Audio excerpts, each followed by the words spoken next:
Hey everyone, Mariko here. And Kiyomi. And we are both residential realtors with the Bridgewell Real Estate Group based out of the Greater Vancouver area. And welcome back to the Bridgewell Group YouTube channel where we talk about all things real estate. All things real estate. And today we're going to go over something very important, which is first-time homebuyer programs. So these have updated not only in the last couple years, but over the last couple months as well. So we wanted to provide a new kind of updated list of what's going on in 2024 for these programs. Yeah, and like I said, we are based in the Greater Vancouver area, so that's really our bread and butter, but this particular video is going to be relevant to people across BC for some of the provincial exemptions, and then also across Canada for some of the federal ones too. Yeah, so let's get into it.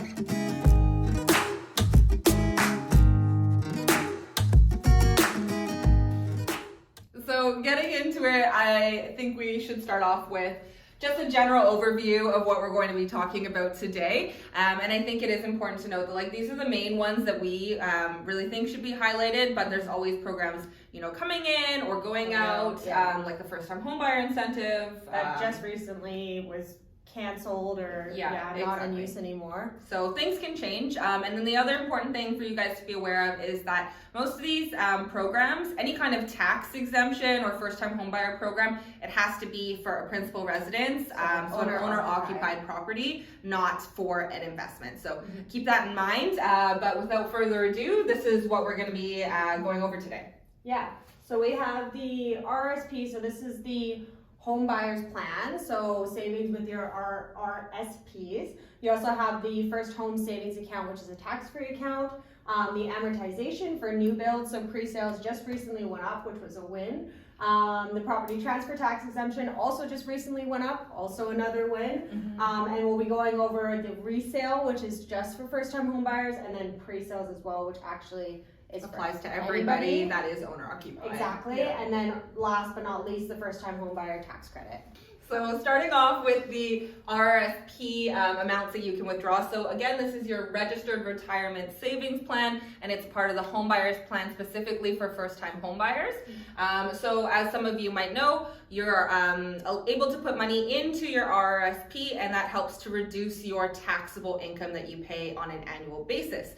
But if you take money out of your RRSP early, usually you pay tax on that. So this homebuyer plan allows you to take up to $60,000 out of your RRSP without getting taxed, as long as you repay it within a period of time.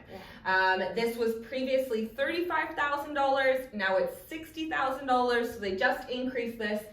You don't have to start repaying this amount until 5 years hits. That's going to be your trigger year for when you have to start repayment. And then you have to repay the full amount that you withdrew. So if you took out $60,000 from your RSP, you need to put back $60,000 in within a total of 15 years, 15-year period. So if you do not fully repay that back within that 15-year period, then you get taxed on the amount that you basically missed your repayment. Yeah, and they actually just increased this as well. So it used to be 2 years that you had to start repayments, and they increased that to 5 as well. So they've done a lot of positive changes to first-time homebuyer programs recently, which has been great. Definitely. Yeah. And then with this as well, we have the first home savings account. So this one actually was also just introduced last year. So over a lifetime, you can put money into this account, which is another tax-free savings account, up to a maximum of $40,000.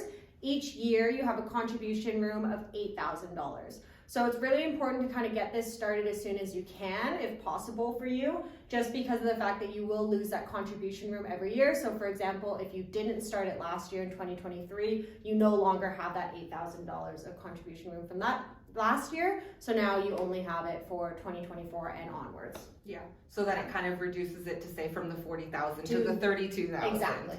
And then we can do math. So we won't do that. 24,000. Yeah. So that's really important to just kind of get that going if you're able to, just so that you can use the maximum amount of contribution room allowable for you. So the next one on the list is the amortization period increasing for new builds. So again, this is like pre-sales, that kind of thing, for example. And the amortization period, just really quickly, is the amount of time that you have to repay your full mortgage. So this has extended from 25 years to 30 years. The more time you have to pay off your mortgage, the lower your payments can be on an annual, monthly, whatever basis. Kind of like a car lease. But this is going to be for first-time homebuyers specifically, but also for insured mortgages only. So it's only for first-time homebuyers that are putting less than 20% down total towards the purchase. And again, it's only for new builds. Alrighty, so the next one we're going to be getting into is the property transfer tax exemption. So this one actually is brand new for the increases. It just came into effect as of April 1st, 2024, and it was announced at the end of February. So a lot of people in the real estate industry were very excited about this one. We've been rooting for it for a while. Definitely, yeah. So with property transfer tax exemptions, you do have it for resale and pre-sale properties or new builds. The thing with this one to note though is that for resale, it's only applicable to first-time homebuyers, where pre-sales it can be for anybody as long as it's an owner-occupied property.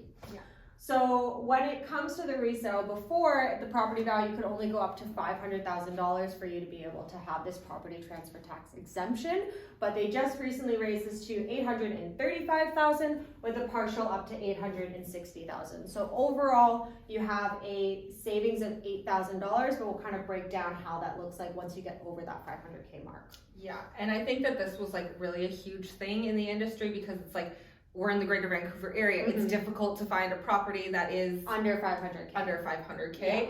And so the fact that they've now increased this to, I can buy a place up to 835K, but still get some of those tax savings is awesome. It's great. Yeah.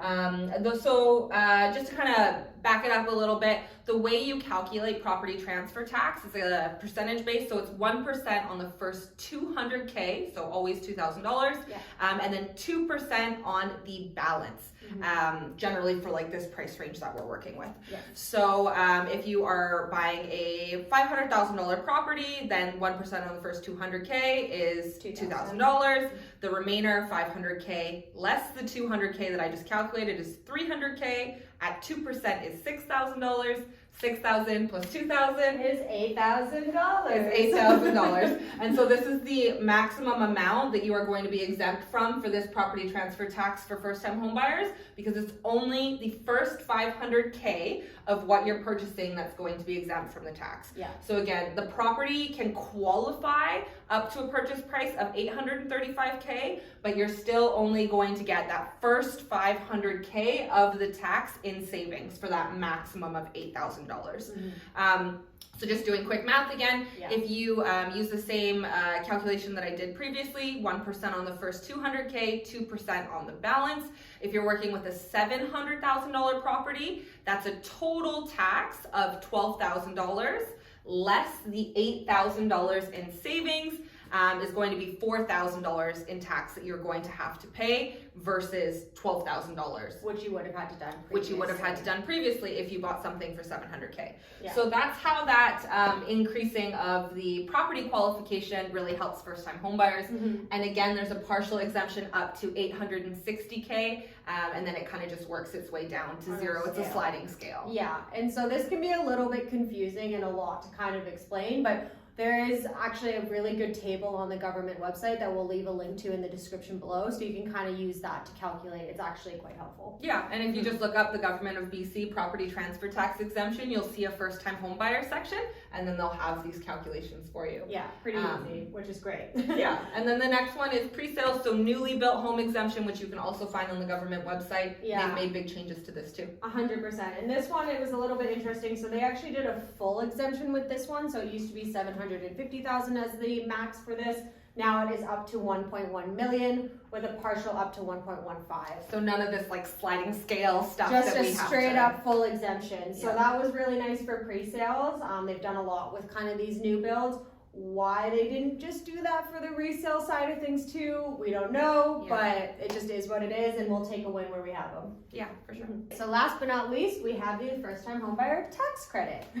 And this is another one that you are going to be reporting on your income tax. So if it is your first year buying a property, please make sure that you tell your accountant, or if you're bold enough to do your own taxes, that is not me. Not me. But if you are, just make sure that you are paying attention to this as a potential credit. So you can claim up to $10,000 in credits for things like legal fees, legal closing fees. costs, things like even Furniture, I guess, yeah, you need yeah. to buy new furniture. They've put this in to kind of help alleviate some of those costs. Yeah, and so it's not like you get $10,000 off of your taxes. Yeah. It's a credit of $10,000, and that equates to a maximum tax rebate, which is what you would actually get back or get off of a maximum of $1,500. So the last thing to be super aware of is while all of these programs are announced, some of them are not effective yet. So for example, amortization, this isn't going to be effective until August 1st of 2024, but property transfer tax, it was effective as of this month. April 2024. So it's kind of important to note that government's always changing things. There's always new updates, and like we mentioned, like the FHSA went into play last year, the property transfer tax went into play this year, so always kind of keep an eye out on the government website for any updates or new things that they're doing with funding and such. Yeah, definitely. And if you like this video, please make sure to like it and subscribe and comment down below if you have any questions or videos that you're looking for in the future. And of course, if you are looking to buy your first home in the Greater Vancouver or Fraser Valley area, we're definitely here to help. 100%. We're both residential realtors. Our team is Bridgewell Real Estate Group, and that area is really our bread and butter, and we love helping with milestone purchases and things like that. Totally. We work with first-time home buyers all the time, and we really just want to make sure that you're set up for success. Connecting you to the right people, whether it's mortgage brokers, as you go in through the process, inspectors, things like that. We are here to guide you through the entire process from A to Z. Yeah, for sure. Or Z, since we're in Canada. But anyways, reach out to us. We're really cool. We're really nice. And we know a lot of things about buying your first home. Home program. We hope that you enjoyed this video and have a great day. Thanks for watching, and don't forget to subscribe. Bye.